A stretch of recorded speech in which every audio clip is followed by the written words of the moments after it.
টি-টোয়েন্টিতে ছোট বড় দল বলে কিছু নেই। সাকিব।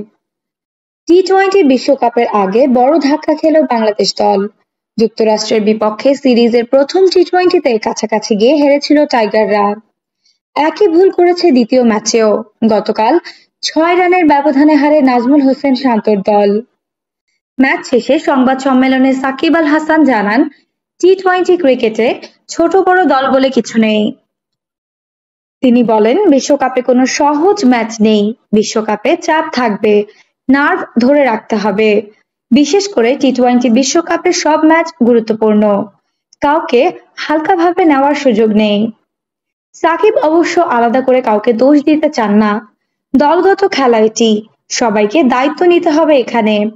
কাউকে দোষ দিতে চাই না আমি। টি-টোয়েন্টিতে আসলে আপনাকে সবকিছুতে ভালো করতে হবে সব দলের সাথে। এখানে ছোট বড় দল নেই। গত ২ ম্যাচ এটাই প্রমাণ হয়েছে ইউএসএ এর পারফরম্যান্সে। সাকিবের মতে টি-টোয়েন্টিতে সব দলই সমান। আমি ওয়েস্ট ইন্ডিজে ও নেপালের খেলা দেখেছি, তারা ভালো খেলেছে।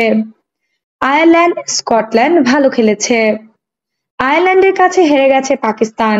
টি-টোয়েন্টিতে খেলা যে কারো হতে পারে। নির্দিষ্ট দিনে যে ভালো করবে সে জিতবে। এখানে কোনো কিছু হালকাভাবে নেওয়ার সুযোগ নেই। ১-২ ওভারে খেলা ঘুরে যায় এখানে। সবসময় এখানে চ্যালেঞ্জ মোকাবেলা করতে হবে আপনাকে। আফসানা নওরিন, বাংলা স্পোর্টস।